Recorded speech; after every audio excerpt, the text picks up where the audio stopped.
Guys and welcome back to my channel लॉरिक्स। और आज जो है कॉन्ट्रैक्ट का अगला लेक्चर हम लोग देखेंगे। लास्ट लेक्चर में कॉन्ट्रैक्ट ऑफ गारंटी हमने देखा था, वो खत्म हो गया था। अब जो है नया स्पेशल कॉन्ट्रैक्ट है जो कि contract of indemnity. Contract of indemnity के बाद हम कॉन्ट्रैक्ट ऑफ गारंटी और इंडेमनिटी के बीच में डिफरेंस भी देखेंगे, क्योंकि ये क्वेश्चन काफ़ी इंपॉर्टेंट हो जाता है दोनों के बीच डिफरेंस निकालने वाला। उसमें 4-5 पॉइंटर्स हैं, ज़्यादा नहीं है। So let's see what is contract of indemnity. तो सबसे पहले तो कॉन्ट्रैक्ट ऑफ इंडेमनिटी को इंडियन कॉन्ट्रैक्ट एक्ट में रखा कहाँ गया है, किस सेक्शन में है?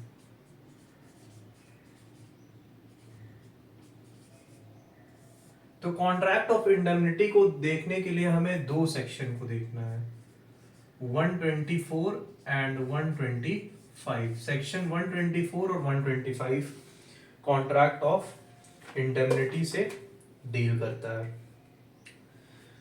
तो क्या कॉन्ट्रैक्ट ऑफ इंडेमनिटी कहीं पर डिफाइंड है इंडियन कॉन्ट्रैक्ट एक्ट में? तो सेक्शन 124 में डिफाइंड है contract of indemnity. Contract of indemnity आपका डिफाइंड है किस सेक्शन में? तो सेक्शन 124 में डिफाइंड है कॉन्ट्रैक्ट ऑफ इंडेमनिटी, उसमें दिया हुआ है डेफिनेशन। अब जो है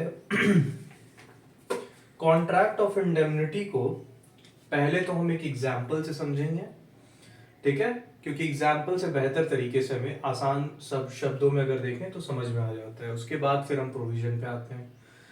तो सबसे पहले अगर किसी इलस्ट्रेशन को लेते हैं, सपोज दैट पर्सन ए है और एक पर्सन जो है वो बी है। ये पर्सन जो है प्रॉमिसर है। जैसा कि हम जानते हैं कॉन्ट्रैक्ट में दो पार्टीज का होना नेसेसरी है, एटलीस्ट टू पार्टीज, एक प्रॉमिसर और दूसरा प्रॉमिसी। अब जो है यहां पे ए जो है बी को प्रॉमिस करता है, ठीक है, कि मैं तुमको किसी भी तरीके के लॉस से, जो कि किसके कंडक्ट से हुआ हो, या तो मेरे कंडक्ट से हुआ हो, कंडक्ट ऑफ ए, या फिर एनी ह्यूमन बीइंग, किसी भी मनुष्य के कंडक्ट से अगर तुम्हें किसी भी तरीके का नुकसान हुआ होगा तो मैं उस नुकसान की भरपाई करूंगा, यानी कि तुमको उसे इंडेमनिफाई करूंगा। उसको इंडेमनिफाई शब्द के डिनोट करते हैं। तो ए ने यहां पे क्या बी को प्रॉमिस किया? Protect from any loss, from any loss. तो ए कर क्या रहा है यहां पे? ए जो है बी को प्रोटेक्ट कर रहा है किसी भी लॉस से, ठीक है, जो कि किसके द्वारा कॉज किया गया हो, कॉज्ड बाय कंडक्ट। किसके कंडक्ट से होना चाहिए वो लॉस? या तो ए के कंडक्ट से हुआ हो, जो कि प्रोमिसर खुद है उसके कंडक्ट से हुआ हो, या फिर किसी अदर ह्यूमन बीइंग के कंडक्ट से हुआ हो, ठीक है? समझ में आ रहा है ना? तो इसी को जो है कॉन्ट्रैक्ट ऑफ इंडेमनिटी कह देते हैं। और यहां पे दो पार्टीज होती हैं। एक तो ये जो ए है जो प्रॉमिस कर रहा है, इंडेमनिफाई कर रहा है, वो क्या कहलाता है? इंडेमनिफायर।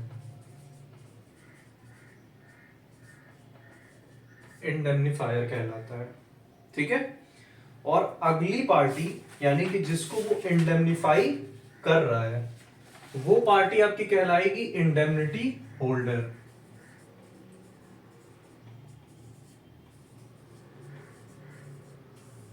तो ये चीज हमें समझ में आ गई। यहां पे दो पार्टीज हैं, ठीक है?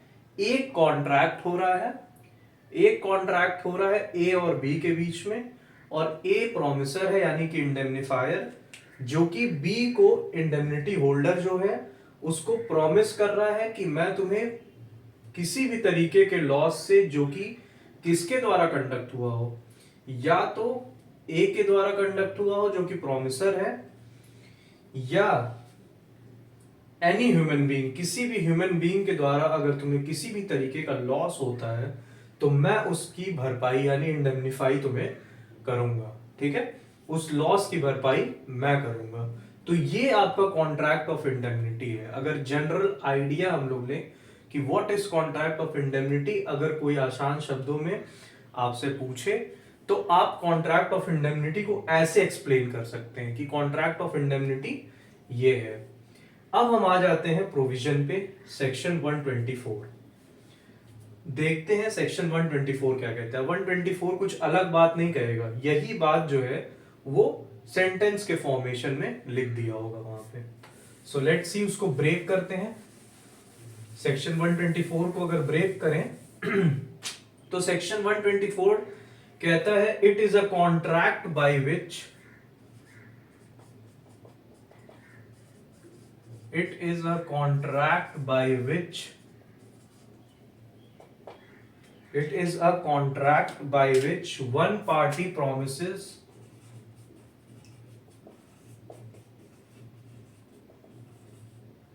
another, यानी कि one party promises to save the other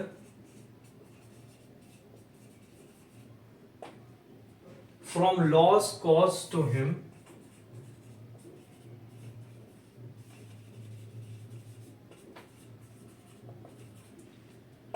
अब लॉस कॉज टू हिम, उसके बाद bye the conduct of promiser himself और एनी अदर पर्सन, जैसा कि हमने देखा था, बाय द कंडक्ट ऑफ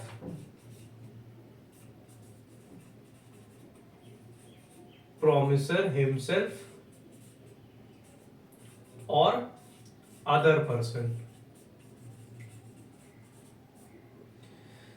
तो यहां पे कंडक्ट जो है वो किसका होना चाहिए, या तो प्रोमिसर के खुद का, ठीक है, यानी कि ए जो इंडेमनिफायर था वो उसके कंडक्ट से हुआ हो, या किसी अदर पर्सन से अदर पर्सन के कंडक्ट से हुआ हो।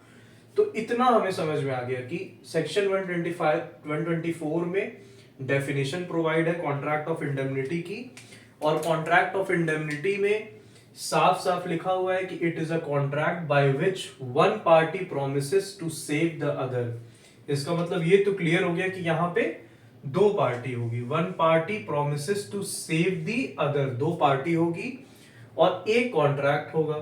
From loss cause to him by the conduct of promiser himself और एनी अदर पर्सन, यानी कि एनी अदर ह्यूमन बीइंग, किसी भी ह्यूमन बीइंग के कंडक्ट से या फिर प्रोमिसर के खुद के कंडक्ट से जो कुछ भी लॉस हुआ हो, इंडेमनिटी होल्डर को वो लॉस की भरपाई यानी इंडेमनिफाई करेगा कौन, प्रोमिसर, जो कि इंडेमनिफायर है, ठीक है, और अदर पार्टी जिसको वो प्रोटेक्ट कर रहा है यानी सेव कर रहा है वो कौन है, इंडेमनिटी होल्डर है।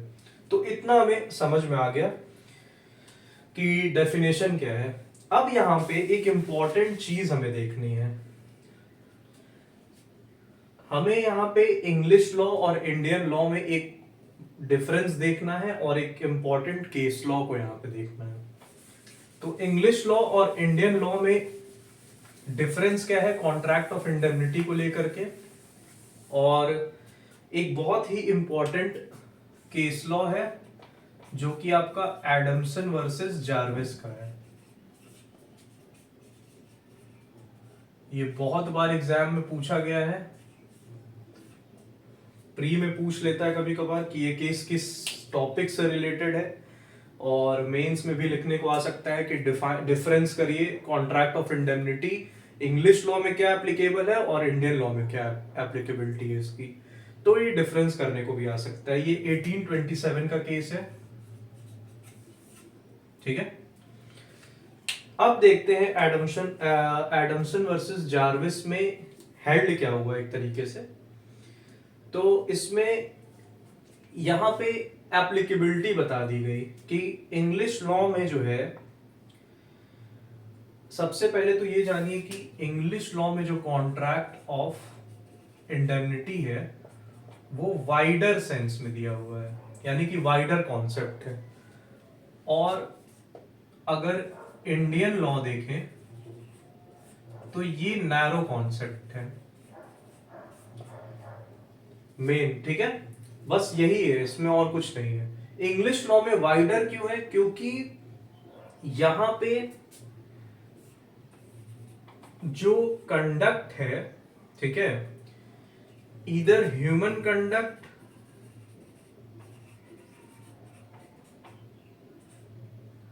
और इधर ह्यूमन कंडक्ट को भी ले लिया गया, और बाई एनी अदर एक्ट। ये वाइडर इसलिए है कि यहां पे जो कंडक्ट हो रहा है, प्रोमिसी को लॉस हो रहा है, वो या तो ह्यूमन कंडक्ट से भी हो सकता है या फिर किसी भी अदर एक्ट से हुआ हो। तो ये दोनों को कवर कर रहा है इंग्लिश लॉ में, ठीक है, इसलिए ये वाइडर कहा जा रहा है। और इंडियन लॉ में क्या है? इंडियन लॉ में केवल और केवल ह्यूमन कंडक्ट को लिया गया। एक तो प्रोमिसर हिमसेल्फ, जैसा कि हमने देखा था, प्रोमिसर के किसी कंडक्ट से हुआ हो या फिर किसी भी ह्यूमन कंडक्ट से हुआ हो, यानी कि इसमें कोई अदर एक्ट शामिल नहीं होगा। आई होप आपको समझ में आया होगा। तो ये जो है, यही डिफरेंस जो है एडमसन वर्सेस जार्विस के केस में आपको देखने को मिलेगा।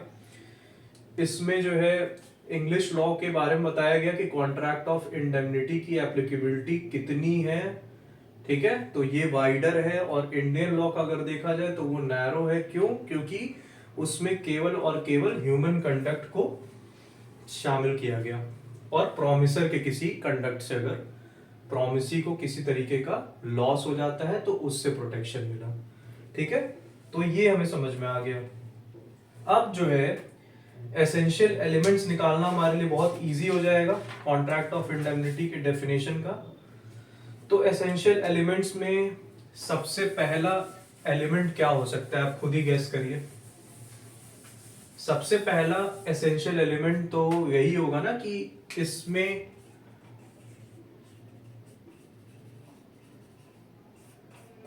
सबसे पहला एसेंशियल एलिमेंट होगा कि इसमें दो पार्टीज हैं, टू पार्टीज।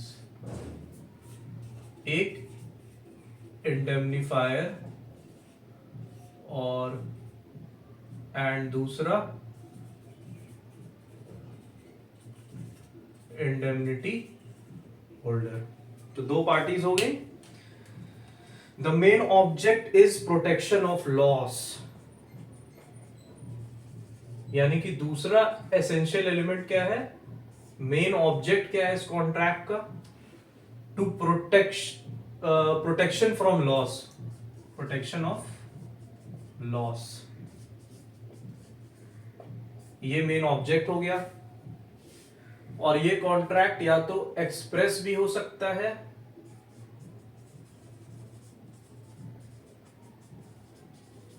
और इम्प्लाइड, यानी कि कंडक्ट से भी हो सकता है। जैसे कि हमें पता है कॉन्ट्रैक्ट या तो एक्सप्रेस भी हो सकता है, सिंपल कॉन्ट्रैक्ट की बात कर रहा हूं, वो इम्प्लाइड भी हो सकता है। तो यहाँ पे कॉन्ट्रैक्ट ऑफ इंडेमनिटी के कंडीशन में भी यही है, इसका रिटन फॉर्म में होना या फिर ओरल फॉर्म में होना ही केवल जरूरी नहीं है, ये कंडक्ट के थ्रू भी होता है, और रिटन और ओरल तो रहेगा ही रहेगा, ठीक है। तो ये हो गया। अब अगर चौथा देखें, वैलिड कॉन्ट्रैक्ट का होना जरूरी है, यानी कि सेक्शन 10 के सारे एसेंशियल एलिमेंट्स को पूरा करना जरूरी है, ठीक है। सेक्शन 10 में जो वैलिड कॉन्ट्रैक्ट के एसेंशियल एलिमेंट्स हैं उनको कंप्लीट करना जरूरी है। और 1 से लेकर के 75 सेक्शन तक किसी में भी ये फॉल नहीं करना चाहिए, यानी कि इनवैलिड नहीं होना चाहिए किसी भी तरीके से। जो कुछ भी इनवैलिडिटी के ग्राउंड्स दिए हुए हैं from section 1 to 75 simple contract के मामले में, उसमें ये इनवैलिड नहीं होना चाहिए, यानी कि वैलिडिटी इसकी बनी रहनी चाहिए। उसके बाद जो है इसमें केवल एक ही कॉन्ट्रैक्ट होगा, जैसा कि मैंने बताया था, और इंडिपेंडेंट कॉन्ट्रैक्ट होगा। ये ऐसा कोई कॉन्ट्रैक्ट नहीं होगा जो किसी चीज पर डिपेंड हो। ठीक है। और liability of indemnifier is primary one. यहां पे जो लाइबिलिटी है इंडेमनिफायर की वो प्राइमरी है।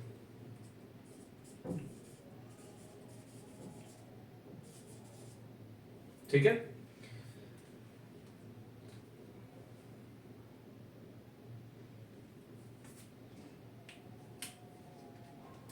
और यहां पे एक चीज और देख लीजिए आप कि यहां पे जैसा कि हमने कॉन्ट्रैक्ट ऑफ गारंटी में देखा था कि श्योरिटी जब प्रिंसिपल डेटर का अमाउंट पे कर दे रहा है तो वो क्या कर रहा है, वो क्रेडिटर के शूज में चला जा रहा है, step into the shoes of creditor, यानी कि क्रेडिटर के पोजीशन पे चला जा रहा है और वो जो है अब पैसा रिकवर कर रहा है।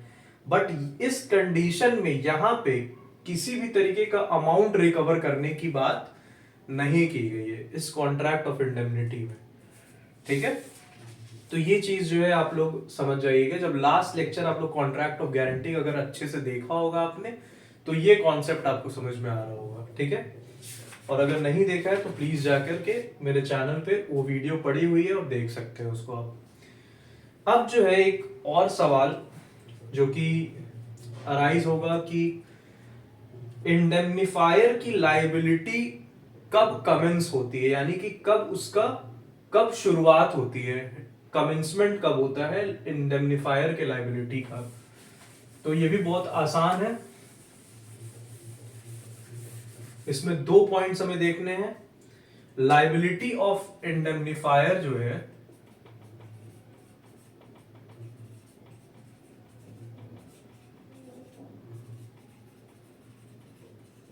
कमेंसेस सबसे पहला जब एक्चुअल लॉस सफर हो गया हो, when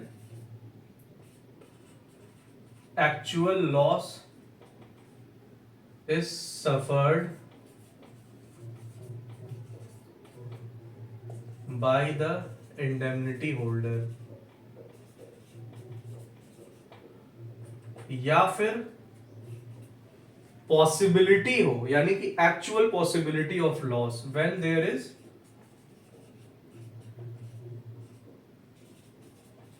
actual possibility of loss. तो या तो एक्चुअल लॉस सफर हो गया हो इंडेमनिटी होल्डर को, उस कंडीशन में लायबिलिटी अराइज हो रही है, कमेंस हो रहा है इंडेमनिफायर की, या फिर एक्चुअल पॉसिबिलिटी अराइज हो गई हो कि हां इस कंडीशन में अब इंडेमनिटी होल्डर को लॉस कमिट हो जाएगा, तो उस कंडीशन में जो है आपका लायबिलिटी ऑफ इंडेमनिफायर जो है वो कमेंस हो जाएगा। तो यही जो है आपका इंडेमनिटी का कॉन्सेप्ट है कुछ। अब अगर सेक्शन 125 को यहां पे देखें तो वो राइट्स ऑफ इंडेमनिटी होल्डर की बात करेगा। तो राइट्स ऑफ इंडेमनिटी होल्डर सबसे पहला क्या आएगा, to recover all damages paid in the suit, यानी कि सारे डैमेजेस जो कुछ भी इंडेमनिटी होल्डर को हुआ है, जो भी क्षतिपूर्ति हुई है उसका रिकवर कर लेगा, वो सारा कुछ रिकवर कर लेगा जिस भी कंटेक्स्ट में इंडेमनिटी प्रोवाइड की गई हो इंडेमनिटी होल्डर को। उसके बाद all cost incurred in bringing और डिफेंडिंग द सूट, जो कोई भी कॉस्ट उसका किसी सूट को लाने में, उसको डिफेंड करने में, यानी कि अपना लॉयर वॉयर रखेगा, जो कुछ भी उसका वाद में खर्चा हुआ होगा वो सारा खर्चा जो है वो इंडेमनिफायर से ले लेगा। ये एक राइट होगी। तो सबसे पहले सारा डैमेज ले लेगा जो कुछ भी क्षतिपूर्ति उसे हुई होगी। दूसरा, जो कोई भी वाद में उसको कॉस्ट लगा होगा उसका, यानी कि पैसा लगा होगा, एडवोकेट किया होगा, या फिर जो आने जाने का खर्चा, जो भी खर्चा उसका आया होगा, सब कुछ जो है इंडेमनिफायर से वो ले लेगा। और जो कोई भी सम, ठीक है, कॉम्प्रोमाइज में उसको सारा रिकवर कर लेगा, जो कोई भी पैसा। इतना बस जान लीजिए कि उस अमाउंट को रिकवर करने में, ठीक है, सूट को लाने में और डैमेजेस में, इन तीनों को रिकवर करने के लिए, ये सूट को लाने में और डैमेजेस को, जो कोई भी डैमेज हुआ हो, इन तीनों में जो है वो इंडेमनिफायर से सब कुछ ले लेगा। तो इतने एक्सटेंट पे इंडेमनिफायर की लायबिलिटी रहती है, और यही तीनों जो है वो इंडेमनिटी होल्डर की राइट है। अब अगर इंडेमनिफायर के राइट की बात करें, तो इंडेमनिफायर के राइट के बारे में contract of Indian contract act में कोई प्रोविजन स्पेसिफिक नहीं दिया हुआ है, ठीक है। बट तो इसका मतलब क्या है, राइट ऑफ इंडेमनिफायर है ही नहीं। तो राइट ऑफ इंडेमनिफायर सेम होगा जो प्रोमिसर की राइट होती है सिंपल कॉन्ट्रैक्ट में, ठीक है। वो सारे राइट्स उसको मिल जाएंगे, प्लस अगर हम देखें तो राइट ऑफ श्योरिटी 141 सेक्शन 141 में जो राइट ऑफ श्योरिटी दी हुई है उसके एनालॉगस माना जाता है, यानी कि उसी से कुछ मिलता जुलता इंडेमनिटी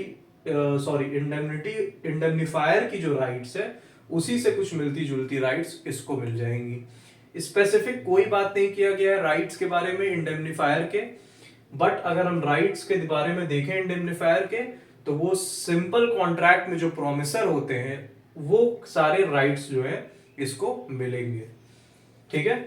अब जो है लास्ट टॉपिक हमारा, उसके बाद कॉन्ट्रैक्ट ऑफ गारंटी और इंडेमनिटी दोनों खत्म। तो कॉन्ट्रैक्ट ऑफ इंडेमनिटी और गारंटी के बीच में डिफरेंस देख लेते हैं। इसके 4-5 पॉइंट्स हैं, कोई बड़ा नहीं है। अगर हमने दोनों कॉन्सेप्ट पढ़े हुए हैं तो बहुत इजीली जो है इन दोनों के डिफरेंस भी पकड़ लेंगे।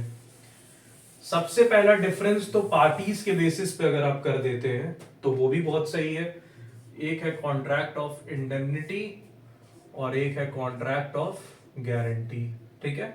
सबसे पहला टू पार्टीज, जैसा कि हमें पता है, सबसे पहला इंडेमनिटी होल्डर और इंडेमनिफायर और इंडेमनिटी होल्डर, दो पार्टीज हो गई। यहां पे 3 पार्टीज, कौन कौन से थे, क्रेडिटर, प्रिंसिपल डेटर और एक श्योरिटी।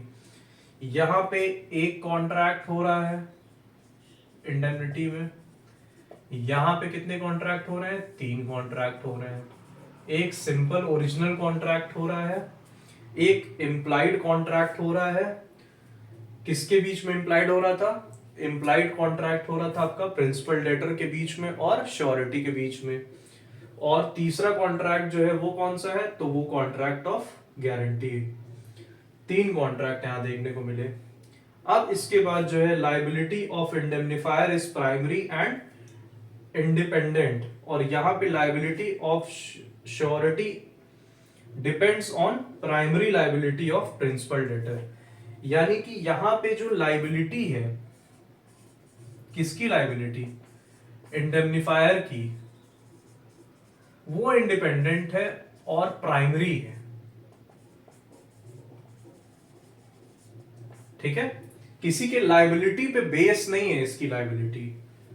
जो इंडेमनिफायर की लायबिलिटी है, जैसा कि हमने कॉन्ट्रैक्ट ऑफ गारंटी जब पढ़े थे तो वहां पे क्या देखा था हमने, वहां पे ये देखा था कि जो लायबिलिटी थी श्योरिटी की, लायबिलिटी ऑफ श्योरिटी जो था वो किसके लायबिलिटी पे डिपेंड था, वो प्रिंसिपल डेटर के लायबिलिटी पे डिपेंड था, ठीक है। यहां पे लायबिलिटी जो है इंडेमनिफायर की वो प्राइमरी है, वो किसी पे डिपेंडेंट नहीं है, यानी कि अपने में इंडिपेंडेंट है इसकी लायबिलिटी, ठीक है, और वो प्राइमरी लायबिलिटी है। नेक्स्ट अगर हम देखें तो ये डिफरेंस आपको समझ में आया, और बेहतर तरीके से ये डिफरेंस आपको समझ में आएगा जब आप कॉन्ट्रैक्ट ऑफ गारंटी वाला लेक्चर देख लेंगे। अब जो है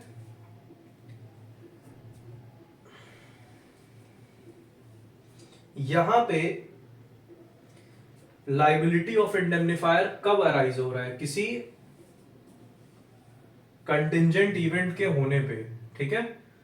लायबिलिटी कब अराइज हो रही है, on liability arises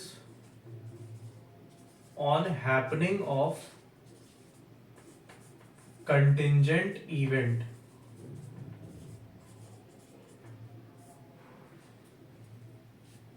contingent event के हैपनिंग पे ये लायबिलिटी बेस्ड है। किसी भी तरीके का कंडक्ट अगर या तो प्रोमिसर के द्वारा हो रहा है या किसी ह्यूमन बीइंग के द्वारा हो रहा है, तो ये क्या है, ये कंटिंजेंट इवेंट है, तय नहीं है कि ये होगा ही होगा, कभी भी हो सकता है, ठीक है। और जब होगा उसी कंडीशन में तुरंत इंडemnifier की लायबिलिटी अराइज हो जाएगी, ठीक है। और ये जो है लायबिलिटी हमेशा एग्जिस्टेंस में रहती है, लेकिन ये भी तब अराइज होती है, बेसिकली लायबिलिटी कब अराइज होगी, when principal debtor fails to pay the amount, ठीक है, fails to make the payment, तरीके से कह सकते हैं। प्रिंसिपल डेटर जब फेल हो जाएगा पेमेंट करने में, तब जो है श्योरिटी की लायबिलिटी अराइज होगी। एग्जिस्टेंस में तो हमेशा से रहती है, जब कॉन्ट्रैक्ट ऑफ गारंटी बना तब से ये एग्जिस्टेंस में है, बट अराइज कब होगी, बेसिकली जब प्रिंसिपल डेटर पेमेंट करने में, किसको पेमेंट करने में, क्रेडिटर को पेमेंट करने में फेल हो गया हो, तो उस कंडीशन में जो है कॉन्ट्रैक्ट ऑफ गारंटी तुरंत अराइज हो जाती है, लायबिलिटी अराइज हो जाती है। किसकी, कौन यहाँ पे लायबल है, श्योरिटी, ठीक है। तो आई होप ये 4 पॉइंट काफी है डिफरेंस की देखने में, और कॉन्ट्रैक्ट ऑफ इंडेमनिटी आपको समझ में आया होगा। Thank you all and keep watching my video.